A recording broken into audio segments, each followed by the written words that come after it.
2 वर्षों तक भाड़े के डेडपूल के रूप में सफलतापूर्वक काम करने के बाद वेड विल्सन अपनी प्रेमिका वेनेसा के साथ अपनी सालगिरह पर अपने एक लक्ष्य को मारने में विफल रहता है।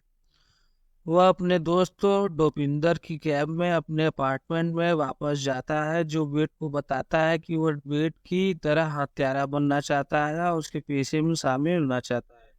वेड ने उसे ठुकरा दिया उस रात जब वेड और विंसा ने एक साथ एक परिवार शुरू करने और इंटर को देखते हुए एक रोमांटिक शाम का आनंद लेने का फैसला किया, तो लक्ष्य वेड उन्हें मारने में ही पल रहा और विंसा को मार डाला।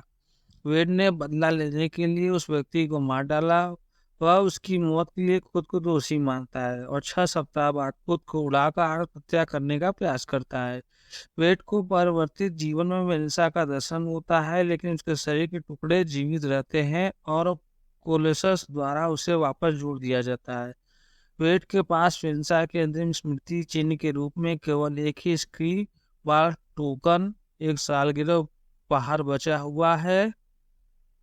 एक्स मेंशन में ठीक होने पर वेड उपचार के रूप में एक्स मैन में शामिल होने के लिए सहमत हो जाता है। वह कोलोसस और नोगोसेनिक टीएनजिन वारहेड अधिकारियों और रासेल कोलिंस नामक स्थिर युवा अपरिवर्तित के बीच एक अनाथालय में गतिरोध का जवाब देते हैं, जिसे म्यूटेंट रीएजुकेशन सेंटर कहा जाता है।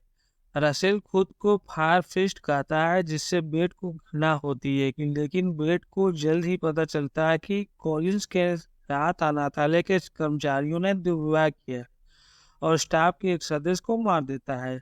कोलोसस उसे किसी और को मारने से रोकता है और बेट और कॉलिंस दोनों को डीएमसी, एक सरकारी एजेंसी जो म्यूटेंट की नेतृत्व करती है, द्वारा गिरफ्तार कर लिया जाता है। उनकी शक्तियों को दबाने वाले कॉलर से पकड़कर उन्हें आइस बॉक्स में ले जाता है, जो अपरिवर्तित अपराधियों के लिए एक जेल है। कार पहनते समय बेट का कैंसर उग्र रूप धारण करने लगता है और वो धीरे धीरे मरने लगता है। यह देखकर भी परेशान है कि रसेल सोचता है कि वे जेल के दोस्त हैं और अगर वे एकजुट हो जाते हैं तो भाग सकते हैं या उस जगह पर कब्जा कर सकते हैं। रसेल के अहंकार के कारण कई बार उसे अन्य भारी भरकम कैदियों द्वारा पीटा जाता है। इस बीच भविष्य का एक साइबरनेटिक सैनिक केबल, जिसके परिवार की हत्या बुजुर्ग द्वारा कर दी जाती है, कॉलिंस के हत्यारा बनने से पहले लड़के को मारने के लिए समय में पीछे जाता है।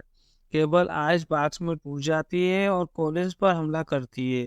बेड, जिसका कॉलर हाथापाई में टूट गया है, जल्दी से पुनर्जीवित होने और अपने कैंसर से लड़ने की क्षमता हासिल कर लेता है और केबल से जुड़ जाता है।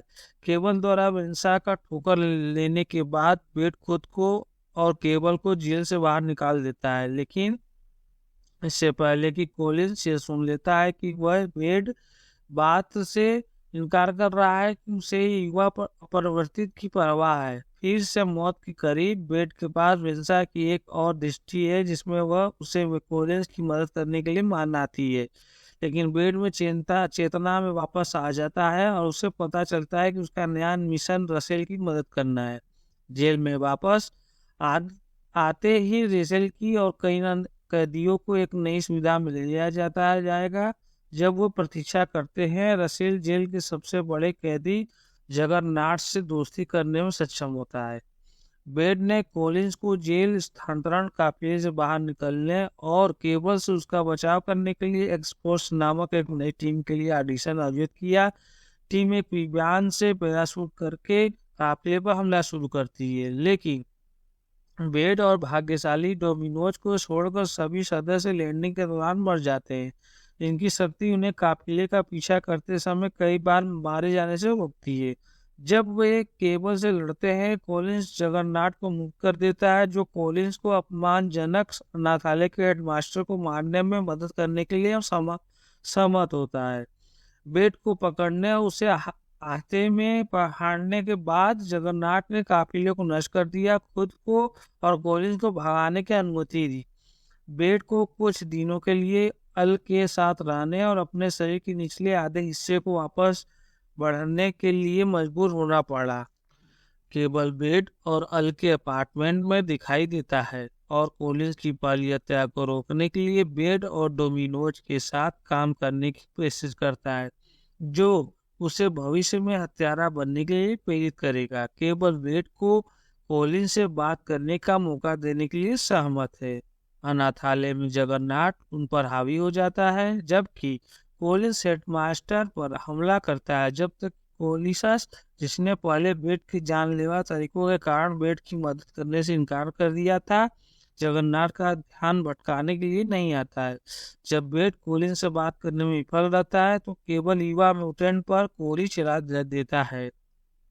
आइस बॉक्स काल बनते हुए बेट गोली के सामने छलांग लगाता है और मर जाता है, और बाद के जीवन में वेनिसा के साथ फिर से जुड़ जाता है। इस बलिदान को देखकर कोलिंस ने हेडमास्टर को नहीं मारा, भविष्य बदल दिया ताकि केवल का परिवार अब जीवित रहे। केवल अपने समय यात्रा उपकरण पर अंतिम चार्ज का उपयोग करता है, जिससे कि उसे अपने परिवार में लुटने के लिए आवश्यकता होती है।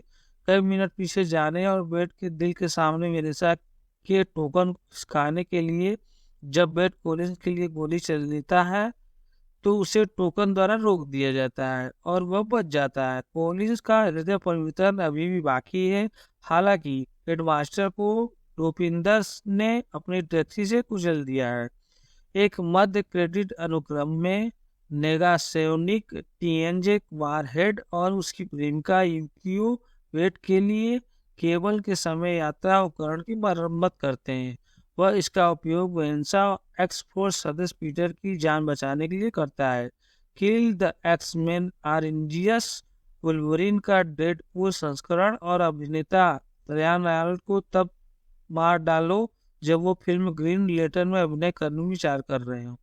वेड शुरू हटाल हिटलर की हत्या के विचार पर भी विचार करता है, लेकिन झुक जाता है।